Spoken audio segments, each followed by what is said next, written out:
You're listening to episode number 25 of the Nightingale podcast. In this week's episode, we get to hear the nursing journey of Rebecca, and she even has an amazing title for her journey, which is Delayed But Not Denied, which already gives you a sneak peek into just the persistence and the strength that has been evident throughout her journey. So I am so happy that she has chosen to share it with us and just has come to taking it on as a personal goal of hers to just share and inspire other people with the trials and triumphs she's overcome throughout her journey. So it is going to be so fun to hear from her in this week's episode. But before we dive on in, I of course have to highlight our reviewer of the week. My goodness, you guys, I cannot thank you enough for taking the time to leave these ratings and reviews and sharing these episodes with your friends via in person or social media. It is just so great to have you spread the word and just give feedback and help spread the news about these amazing nursing journeys that we get to share on this awesome platform. So thank you so much. This review this week comes from Christina MJ, and the title is Senior Student Nurse. Love, love, love. This podcast is exactly what I need right now. I graduate in less than 3 months, and this helps me to realize that I don't have to be perfect in order to succeed, and it's normal to doubt yourself through the process, career, but the most important thing is to learn from the positives and negatives and grow from each experience. Dakota, thank you so much for really opening my eyes to the multiple opportunities that are available in nursing. Can't wait to hear more. Congratulations, first of all. You are so close to just this awesome career path and just the amazing opportunities that lay before you. This episode is for you, Christina, because Rebecca's journey is going to really just highlight how you can persevere through hard times, and there's so many exciting times ahead for you in your nursing journey. So thank you again for leaving this amazing review, and thank you all so much for continuing to listen in each week to these amazing nursing guests and these solo episodes. It truly means the world to me. So thank you so much, and again, continue to spread the word. And if you're loving these episodes, I would love to feature you on a upcoming episode of the podcast. So without further ado, let's dive on in. Hey friends, welcome to the Nightingale podcast, a podcast for nurses, future nurses, and, well, anyone interested in the nursing profession. I'm your host, Dakota Felkowski, RN, BSN, and DNP student. Join us each week as I interview nurses from all areas of the nursing profession to uncover nursing opportunities that you may have not known even existed. You can expect to be inspired and maybe even a little bit motivated. The goal of the Nightingale podcast is to encourage you to think outside of the box, step outside of that comfort zone of yours, and reach for a fulfilling and unique nursing journey. So let's dive in and check out this week's guest. You never know, they may just have your dream job. Hi, Rebecca. Welcome to the Nightingale podcast. I am so excited to have you here today. Thank you. I am so excited to be able to be on this platform with you. It's going to be so fun just to hear a little bit more about your journey and just some of the twists and turns that you've had that are really going to resonate with people. So I can't wait to hear a little bit more about it. Awesome. I'm excited to share it. There's so many people that are waiting for moments like these just to find some inspiration. So whatever I can do to give back that inspiration, I am all for it. I absolutely love it. So I would love to just dive right on in by having you share with us kind of your nursing journey so far. Tell us a little bit about yourself. All right. Well, as you stated earlier, my name is Rebecca Mortimer. I have been, March will make it 7 years since I've been a registered nurse. I started off as a CNA while I was in my third to last semester in nursing school. And I figured that would be a great way to kind of get my foot in the door, get my feet wet, get acclimated with a few directors, just because I always heard that the struggle of getting a job in the hospital was real. And I was like, you know what? Let me try to see if I can get my foot in the door. So I successfully landed a CNA position, and I worked as a CNA for about a year. And when I finished my nursing program, I took my boards and I landed a job at the same hospital where I was working at as a CNA as. And from there, I started off on the med-surg unit for about 2.5 years. And I always knew that I wanted to go into mother baby just because of the experience I had while doing clinicals in nursing school.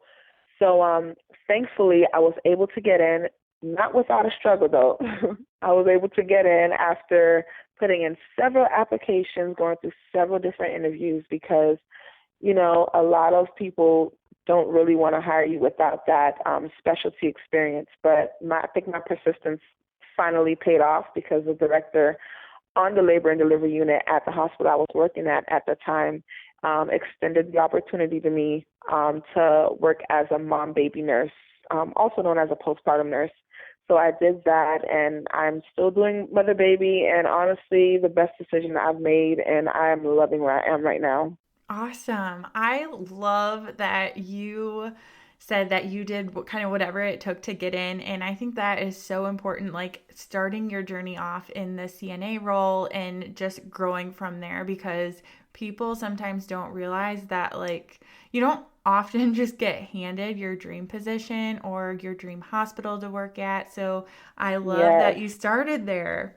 yes. I mean, I was willing to do like whatever it took, just because I knew it wasn't always easy. I've heard of other people saying that they've been, you know, they were done with school for about a year. And even now I'm communicating with somebody who says she just graduated. She graduated over a year ago and she still hasn't landed a position. And that was my mentality back then, like to just try to get my foot in the door and just get acquainted with some of the people that I knew were in a position to offer me a position. And thankfully it worked out. Yeah, yeah. I think too, like going with that, sometimes we need to realize that sometimes we have to take positions that aren't maybe so glamorous or things that like Mhm. are ideal. Like I know that I've Yep. taken many positions where I would have maybe not wanted to do that, but it sets you up for sure for success. Oh, definitely. And it was a humbling experience. I mean, to me, I embraced it because I knew that it was part of my journey. I went into it knowing that okay, I have a plan. Like I knew I was going to start off there, but I knew that that wasn't really my end goal. And so honestly, it's really just doing whatever it is you have to do, even if you have to take a position that you didn't see yourself in. If it's gonna get you where you want to be, then by all means, I say go for it.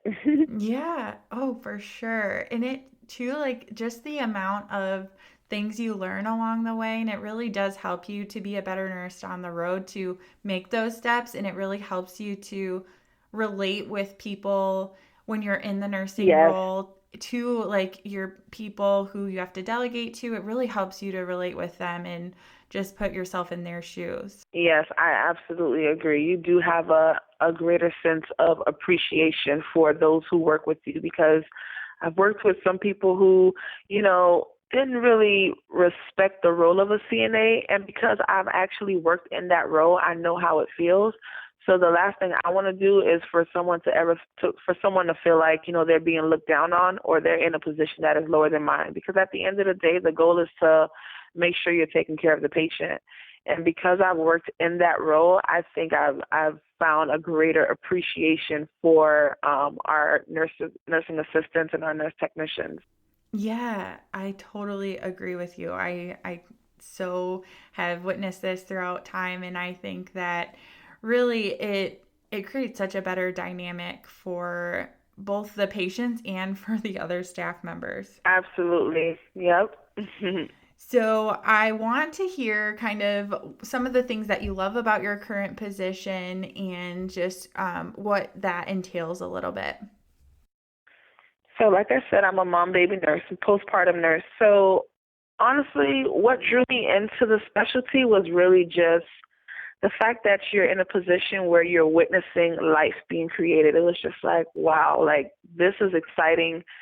filled with emotions, and the fact that I was able to participate in that, that's what really drew me into it.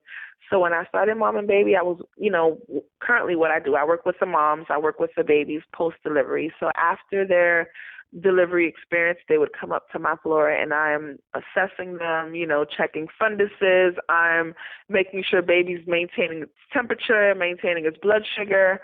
Unfortunately, it's not all exciting. We do have cases where we end up with fetal demises, which is, fetal deaths.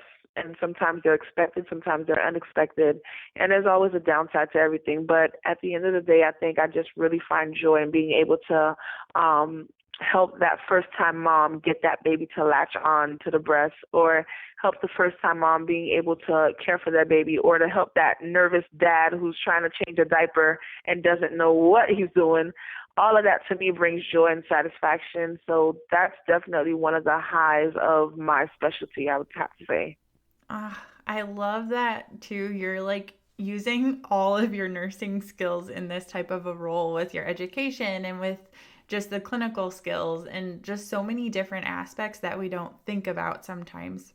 So I want to hear, so part of just this podcast and part of like nursing in general is that things don't always go as planned, and you've kind of experienced this in a big way recently. So I'd love for you to talk to about this, your journey as far as just hurdles that you've come across along the way and your recent experience with your education. If you could kind of fill people in with what you've experienced in this way.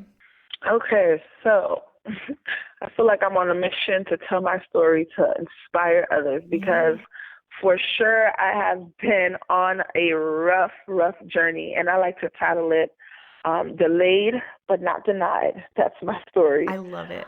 So I started my master's program in 2015, excited right after I had my daughter.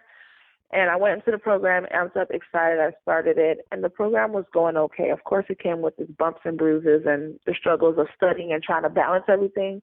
But for the most part, I would say my head was above waters. And so towards the end of my, I'd say towards mid last year in 2018, I was supposed to be graduating in April, but because Hurricane Irma happened, I'm in the state of Florida, I kind of had to drop a class, and I had to wait until the next round to retake it. So I was like, okay, minor setback, no big deal. I'll be able to do this. So I re-registered for the course, started it, completed it, and then I get to, I would say, my last class for the entire program. And of course, it requires the clinical component, so I had to do 125 hours of clinicals, and I had to also pass the class. So I did everything I needed to do in the class. I was doing great. There was also an exit exam that you had to take. So I prepared myself as much as I possibly could for the exit exam. So I go and take it, and mind you, they give you 2 tries. One, the first try you can take halfway through the course, and if you don't pass it, you'd have to repeat it towards the end of the course. So I take the exam halfway through the course, and I failed the exam by a very small margin. I was distraught. I cried. I thought my life was over. I was like, why is this happening to me? Not when I'm supposed to be graduating in a couple of weeks. So I gave myself about 2 days to sob. And then I was like, okay, you know what? I still have 3 weeks left to do whatever I have to do to get back on track. And so during those next 3 weeks, I studied, I did whatever I had to do, and I take the exam again. And mind you, my heart is racing as I'm getting ready to hit that submit button, because I'm like, I don't know what I'm about to see, but I'm hoping it's a passing score. Yeah. So I hit submit, and then it tells me you did not pass. I can't even begin to tell you the emotions. Whatever I was feeling when I took it the first time was multiplied times 10, because I was just like, I was literally about to graduate. I submitted my applications for graduation and everything. And here I go, I failed this exam. And with the program that I'm in, if you failed the exam, you have to retake the course over, and you have to retake the clinical component. So I of course, being the fighter that I am, the go-getter that I am, I'm like, you know what, this is not going to stop me. I'm gonna, do what I have to do in order to finish this program. So I re-registered. I took it. I passed the class, and I passed the exit exam the first time around. I was so thankful. And then, like I said before, I registered for graduation. I was waiting for graduation to happen. And because I failed that course the first time around, it dropped my GPA a little, not realizing. And then I ended up finding out that they told me I wouldn't be able to participate. I wouldn't be able to complete the program because my GPA had dropped below what they wanted it to be. Wow. I felt like so many setbacks were being thrown at me. I questioned myself, like, okay, am I doing the right thing? Is this really meant for me? But I just had to stick to my gut feeling. I had to stick to what I remember writing 5 years ago on my vision board, that I wanted to be a nurse practitioner. I remember the reason why I wanted to do it. And honestly, that's really what kept me going, because at that point, I really felt like I wanted to call it quits. And that wasn't even the end of it. To fast forward the story, to make a long story short, they told me I needed to retake a course because I had to bring my overall grade point average up. And so I ended up registering to retake a course. And then when I registered to retake the course, out of nowhere, I promise you, I think this was all meant to make me stronger. Mm-hmm. But out of nowhere, I get an email from my college, from the university that I was at, that said that I was dismissed from the program altogether. At that point, I remember being on my living room couch holding my niece, and I just handed my niece over to my husband. I didn't even say a word, and I went upstairs, and I sat in my closet, and I literally just cried my eyes out. I didn't even understand what was going on, but I cried my heart out, and I was like, God, why is all of this happening to me? Here I am. I'm being really diligent about this, and I'm wanting to complete this program, and they dismissed me because of the grade point average that fell below where it was supposed to be. And I remember just pleading, and, I'm a very strong believer in my faith, and I remember just praying and just really just wanting to find answers, like, why is this happening to me? And I ended up calling advisors, and they told me that I had to sit out a term and I had to do a whole appeal. It just got really crazy. But to make a long story short, what they told me was going to be impossible, I felt like was turned to the possible, because I was able to do an appeal and fight my way back in through the program. And finally, they allowed me to finish that last course that I needed to bring my overall grade up, which I did. Finished the class with a B+. And finally, they told me, you have successfully completed the program. And right now I'm waiting to get my degree in the mail. Oh. So you can just imagine all of the frustration, all of the tears, all of the emotions that I went through just trying to get to the end of my program. I think it's just really a story on really trying to persevere and to just hold on to the reason why you started the journey. Friends, starting a new position is scary. It's frightening, it's overwhelming, it's exciting, it's all of the things. I know, I've started many new positions in my time as an RN. But really, it doesn't have to be as difficult as we try to make it. Through these experiences, I have gathered 5 tips to starting a new position and making that transition as smooth as possible. I have created a free guide for you as my listeners to make this transition as seamless as possible and allow you to really excel in your new position. So if you recently started a new position, you are going to start a new job, or you know someone who's going to start a new position. I mean, come on, you have to fall into one of those 3 categories. Then head on over to thenightingalepodcast.com to sign up to receive your 100% free copy of the 5 tips PDF. I'm here to support you through all your new ventures in your careers, and I believe these 5 tips are going to do just that. So head on over to thenightingalepodcast.com after this episode and download your free guide. I mean, come on, what do you have to lose? Yeah, there are so many things about this story. I cannot even, I get goosebumps thinking and listening to you share this story, because like you said, it is so important to share, because this this happens. This isn't some fluke scenario that doesn't happen. It happens all the time. Yep. It's not something that only happens to poor students or to like it happens to people who are working hard, who are like Yep. doing amazing things, and the outcome could have been totally different for you. And I just love that you Totally different. share this, right? And so Yep. what at what point, like, were there, I'm sure for people listening who are maybe in this point, this low point, like what did you do to let like have yourself snap out of it? Share a little bit like about that process, because I know you said that you thought about your end goal, but like it can be really easy for people to just throw in the towel when it comes to this. And so what did you do to just like flip that switch in your brain to say like this is what I need to do to keep going? Yeah. So honestly, what I did, the only thing that I can even give credit to was my faith.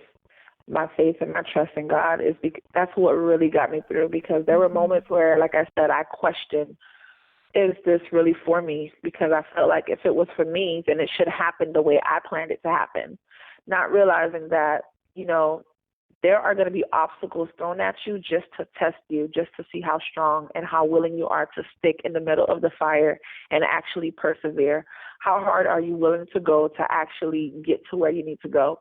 Because I'm not going to lie, I was kind of used to things going as planned. I planned it, it happened, I did what I needed to do, I executed, and I got the end goal. This was the first time I actually had to literally fight my way tooth and nail through the end. And I felt like this was really a test of my perseverance. And just to go back and answer your question, my faith, like I would play one song by Travis Green that says "You Made a Way." I listen to that song every morning. I listen to it every night. Anytime I had the chance, I listened to it because it really spoke to me on a deeper level. It really encouraged me to continue fighting, to continue pushing, even with all that was going on. Um, I'd have to give credit to my faith for allowing me to get through actually completing my program. Yes, I think it is so important, whether it be your faith or if it's something else for someone, but to just having that trust that something good is gonna come out of it. And like Right, I am so on board with this way of thinking, because even if it comes to feeling a test, feeling a course, feeling out of a program, not getting a job that you wanted, or just right, hitting some obstacle along the way, there's a reason for it. Like you said, in the end, you're stronger for it, and you know that you have the ability to overcome things like this. And if we don't hit right, those obstacles, like we're not building that quality and that strength within ourselves. right. And I always tell myself this was the twist in my plot, you know. This was the twist. And yeah, it's good to say, okay, yes, I finished my program, you know, everything was smooth sailing, but I think back and I tell myself, you know, I wouldn't be as strong as I am had I not go through what I've gone through with with this situation. And it honestly it puts a strong passion for me to want to encourage others, like, listen, no matter how hard it gets, persevere. Like, trust me, it will work out if you just stick to the plan. Like, be persistent and diligent, and just, you know, hold on and just know that it's gonna happen. Right, right. And I think too that I love how you said that your vision board, you had this vision, this clear vision for yourself. So even just creating that visual of like where you want to be, and just having that Right, mindset, because if you get down this rabbit hole of, oh, maybe I wasn't meant to be a nurse practitioner, maybe I wasn't meant to do this, maybe I wasn't meant to do that, then mhm, that's not getting you closer to that end goal. It's just holding you back even further. So if you can have those things that push you forward in the right direction, it's going to mhm. really set you up to get back on track. Yep, I definitely agree. So I want to hear a little bit about, just because this does happen. This happens where you fail a class, or where you have multiple things come up with your program. So can you share a little bit about the process of appealing and just how you tackled this and the approach that you took for this? Okay, so as far as the appeal, what I ended up doing was I spoke with the student advisor at my school, spoke with them, and I asked them, what do I need in order to get reinstated back into the program? And they were able to get me set up with the right people, and they ended up sending me the appeal form, which I had to submit to them, and then it goes through a committee. So that committee would sit down on whatever day. Every university has their different protocols, but it went through a committee, and they have to pretty much vote you back in depending on what the reason is. And luckily for me, I explained, and one thing I have to add as well with the appeal, you want to be very detailed as to what happened. You don't want to make it general, like I'm trying to get back into the program because of this. You want to be as detailed as you can, so that they can get a clear idea of what actually took place, and so that they can also see how determined you are to getting back into either a course or getting back into the program or whatever the situation might be, so that when the appeal sits down, they're not just looking at a piece of paper, but they can kind of almost see the want and the need of this person really trying to fight their way back into whatever it is, either the course or the program. And then once the committee sits down, they will make a decision, and they'll, let you know whether it was approved or denied. And in my case, it was approved. That I'm just obviously that, like, things worked out how they were supposed to, but like I can see how, like, when you're faced with this situation multiple times, you went through these obstacles, like how easy it would be to like pull the blame game and to become super defensive and just kind of blow things up into make a bigger problem than you currently already have. So like when you're writing these things, I know some people tend to want to take that approach where they're like trying to put the blame on other people. Like, what is your advice with like the approach you take with it? Like, do you take it as a way of, like you said, you go into great detail, but do you just show your initiation and your take some responsibility, I guess, for it? Right. That's a great question. I took responsibility of what occurred because I told them, like, I felt like I did everything that I needed to do in order to, because the first time around, like I said, I did well in the class. I had an A average in the class, but I did not pass the exit exam. So because of that is why I had to repeat it. And I felt like, you know, I did everything I needed to do, but I just didn't pass this exam. So will you guys be willing to give me another shot at taking this exam? Because I went through my whole program not ever having to repeat a course, with my GPA being where it needs to be, but because of this one exam, I felt like that was not to me. I wasn't willing to accept that one exam is just going to throw my whole future away. So I'm like, negative. So that's what really gave me the determination to do the appeal. But back to what you're saying, be honest. Like, just share the details that you know is going to get the attention of the committee, of the appeal committee, so that they can actually understand what happened. And also, what I also did, I set up a plan of action in that appeal as well. I said, this is what I'm going to do to make sure I stay on top of X, Y, and Z. I did whatever I had to do. I created a whole timeline. I'm like, listen, on Mondays, I will, allot 3 to 4 hours of my time to work on my discussions, to make sure that my assignments are the way they need to be. If I have to reach out to a tutor to review my papers, I will. I broke it down so that by the time it got to them, they were like, oh, she's not playing around. Like, she has a plan of action. She knows what she's getting ready to retake this course, and she already has a plan on how she's going to tackle it. So be very detailed as far as your description, as far as how you plan to come back stronger if it's approved, so that they can see that, you know what, she's worthy of another chance. Yes, 100%. I love that. I love that you did that because I think that is like that's the key with any obstacle or um any like problem that we encounter, whether it be as a student or as a nurse. Like you have to just take accountability and just say like, how am I going to get here? And like that is so good that you had this plan laid out for them so they can see that like you're serious about this. This isn't just like some like nonchalant appeal that you'd really like to get back in. No, like you're prepared to do whatever it takes, and like that's all that they want. I mean, you have to Right, like as far as a nurse practitioner when you're done with school as a nurse, as anything, like when you're done with school, they want to know that you're the type of person to take initiative to make the changes right. necessary, right?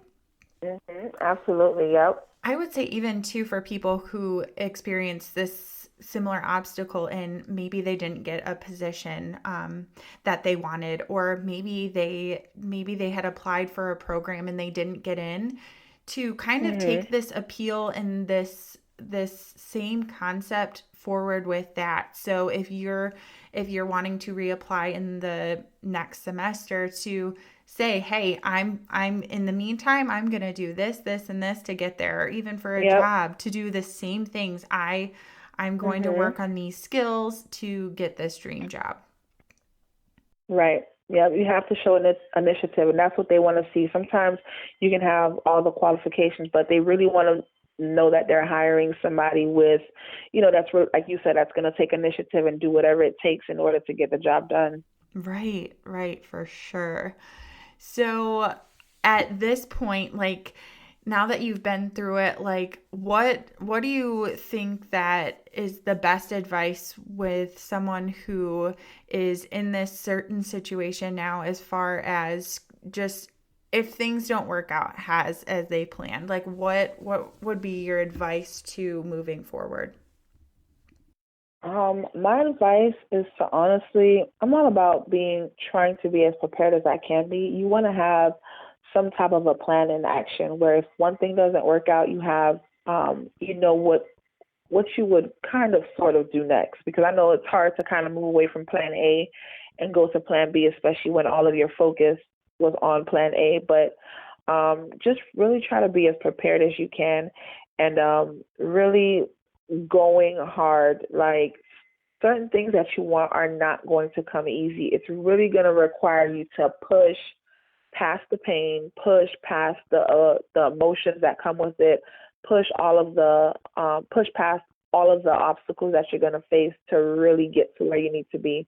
Because sometimes, some people get lucky and things are handed to them, and others you have to work for it. And I was a case where I had to work for everything that I have today, and I'm just so thankful that I'm able to be in a position where I can share my story in hopes that it would inspire and encourage someone to continue pursuing theirs and continue pushing, because there's no better feeling than knowing that you've made it to the other side. And the fact that I'm able to have this conversation with you is incredible, because I remember at one point I dreamt of this moment, like, being able to pour back and to give back to others who were once in my shoes or who are actually in my shoes now. Yes. I I love that you share it because you know what? So many people like take things like this and they take failed exams, failed courses, failed didn't get the job, didn't get the promotion. They take it as like such a negative as a failure, and they internalize it and just are embarrassed about it, which is Yep. absolutely not serving anyone. So the fact that you're Right. sharing it, like this is a real thing, and you only overcome it by talking about it and by helping Yep. others to realize this happens. Yep. And when some people might be going through it and they're feeling like, they're the only one in the situation, but actually hearing somebody else who actually experienced it, you never know how that's going to impact them. And you never know what type of motivation you'll bring to somebody else just by putting your story out there. Because at first, when you're in it, it feels like, oh my gosh, why am I going through this? And of course, it's not something you want to go in and glamorize or go announce, hey, I just failed, my exam. Mm-hmm.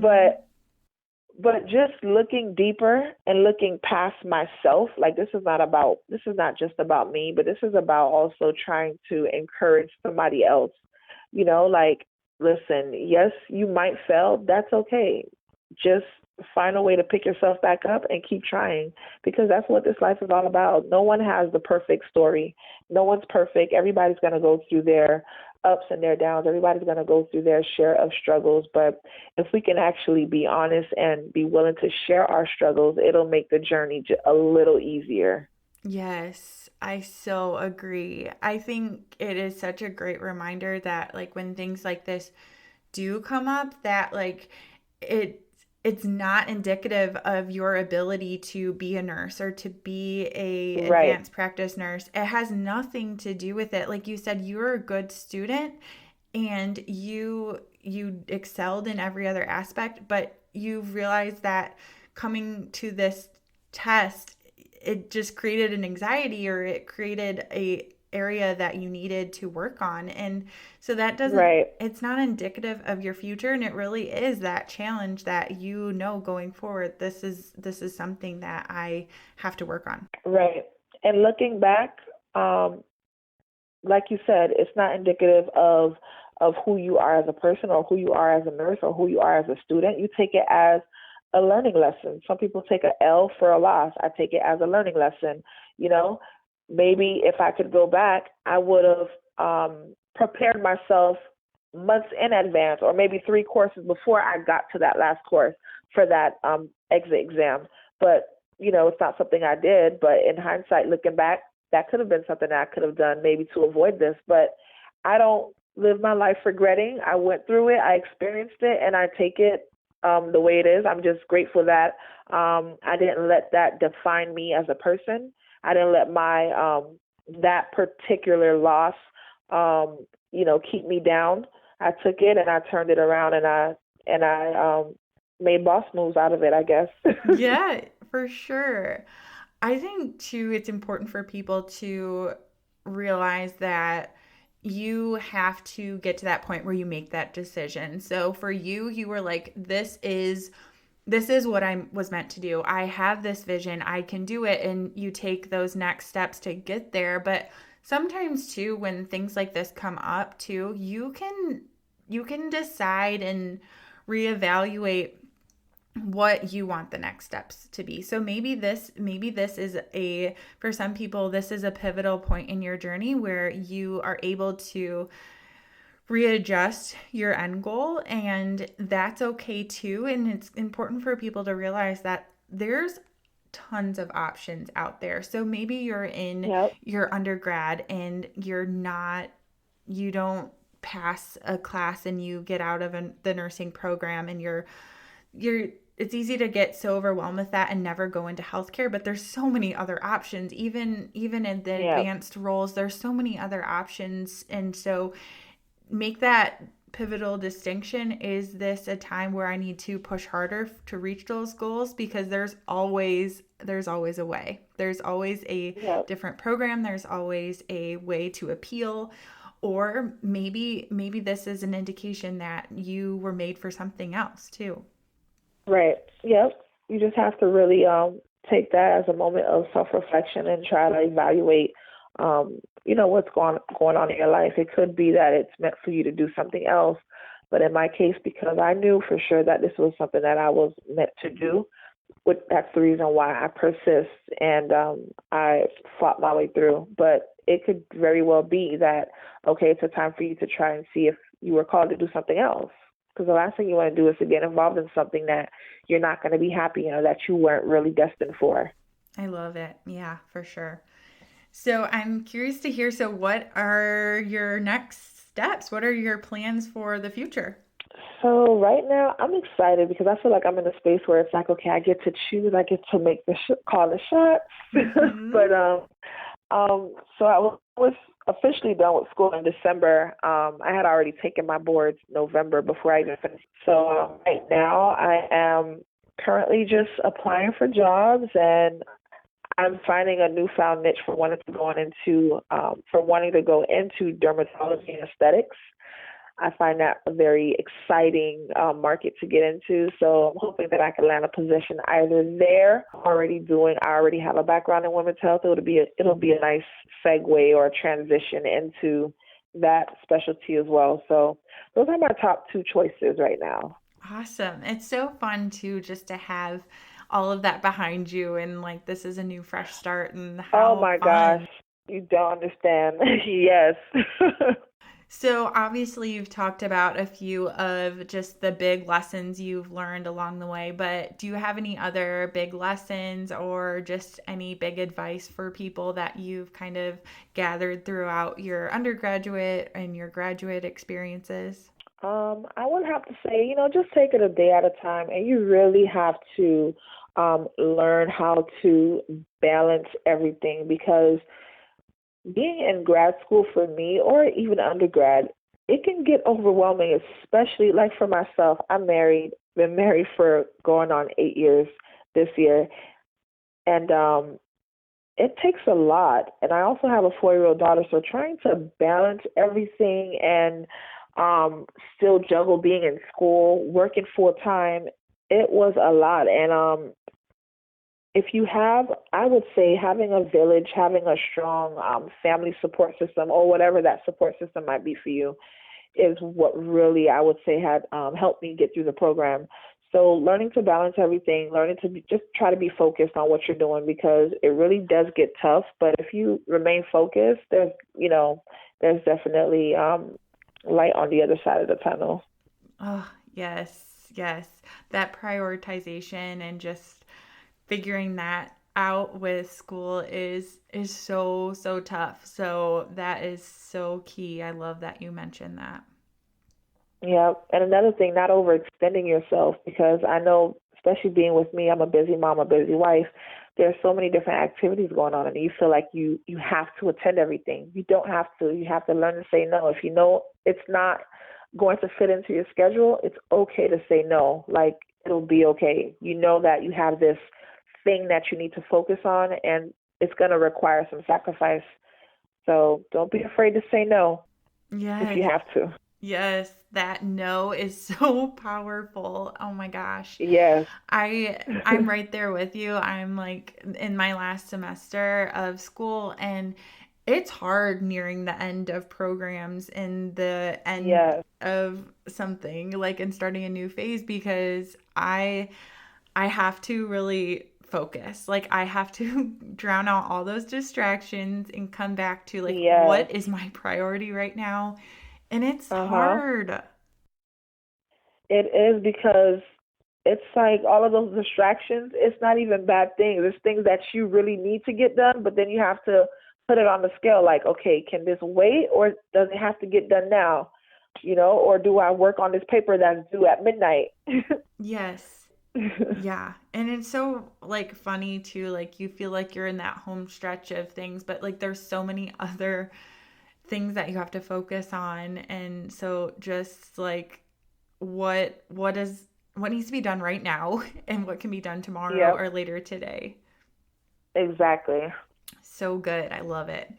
So much about the Nightingale podcast is kind of centered, obviously, about Florence Nightingale, and just she has just set us up for some amazing things with the nursing profession. And so when I was naming the Nightingale podcast, I realized that I had two Nightingale bird tattoos on my back. So it's kind of a fun way to end the episode. I just like to hear if you have any tattoos, what are they? If you do not, what would you get if you could get a tattoo? I actually do have one, and it's on the inner side of my wrist. It's a cross, and that cross reminds me of my faith. It reminds me, to me, it's kind of like that. It reminds me who my creator is and what my purpose and all in one. So that's my one little tattoo. I love it though. And I love it because it seriously connects back to your story so well about just having that vision and having that constant reminder. So for people who are going through these difficult times, like what's that reminder for you to get you through to the other side? Yep, that's my cross. Symbolizes my faith. I love And it. I love the fact that you have that bird tattoo. I'm sure it's cute. Yeah, yeah. It's so funny that I forget that I have it. So after I named the podcast, it was just weird because it's on my back. I don't think about it all the time. And then I was like, oh my Yeah, goodness. it all came together. Right. It always does. Well, thank you so much for joining us on the podcast today. Like you said, it's a really amazing topic to just share with other people, and it's not always very easy to discuss. So I am so thankful for you just to showing a little bit of your journey and just being so relatable to other people. Oh, no problem. And I like to thank you for the platform to be able to do this, because one of the things that I really wanted to do after I finished school, was to really start to find ways to be able to give back to others. And that's why I reached out to you. And I'm excited that I was able to share this story. And I hope that it moves someone to, continue pursuing and going after everything that their heart desires. Oh, I know it will. I know it will. And it's so important for people to do that. Like you said, it's so important to share that journey because we all have something unique to share, and just the impact that you can make by sharing something that you may think is so personal or insignificant. It's not. It can really change other people's journeys and their future. So I love that you said that. Yeah, absolutely. Well, thank you so much. I am so honored to have you on the podcast. Thanks for listening to this week's episode of the Nightingale Podcast. If you enjoyed this week's episode, make sure you subscribe so that you are getting weekly notifications when the new episode comes out. And while you are there, I would really appreciate you leaving a review, and maybe your review will be featured on an upcoming podcast. You can check out all episodes at thenightingalePodcast.com or on Facebook at The Nightingale Podcast.